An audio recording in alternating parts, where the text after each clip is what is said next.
The thylakoid membranes contain specialized molecules that work together to perform the light reactions. Light is absorbed by protein pigment complexes called photosystems.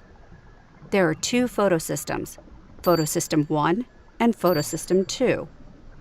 The photosystems transform light energy to chemical energy by exciting and then shuttling electrons from molecule to molecule in a chain-like fashion on the thylakoid membrane. This process is called an electron transport chain. Let's take a closer look to see how this process works.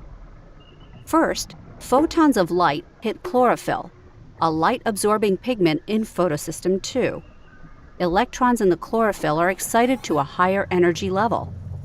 The excited electrons are passed to an electron carrier. Meanwhile, water splits and releases electrons.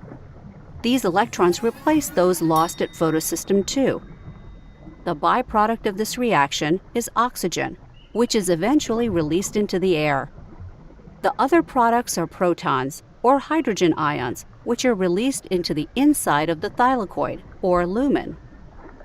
The excited electrons move to the cytochrome complex. Some of the energy from the electrons is used by the cytochrome complex to transport additional protons into the lumen. The second electron carrier, a protein inside the lumen, receives the electrons and passes them to photosystem 1. These electrons have now lost most of the energy they gained from light in photosystem 2. Photons of light hit chlorophyll in photosystem 1 and excite the electrons again. The electrons are then passed to the third electron carrier.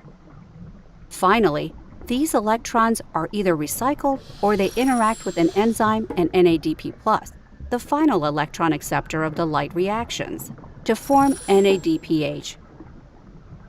Some of the energy from light is now stored in the reduced molecule NADPH. Some of the energy released from the transfer of electrons established a proton gradient across the thylakoid membrane. Protons that accumulated in the lumen diffuse into the stroma through an enzyme called ATP synthase. ATP synthase uses the potential energy of the proton gradient to combine ADP with inorganic phosphate to form ATP. In this way, the potential energy is transformed into chemical energy stored as ATP. ATP and NADPH now have stored energy from the light reactions. This energy can be used in the Calvin cycle.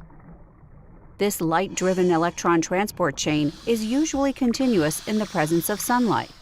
It encompasses a series of chemical reactions that involve light absorption, energy conversion, and electron transfer carried out by the photosystems and other enzymes on the membrane of the thylakoids.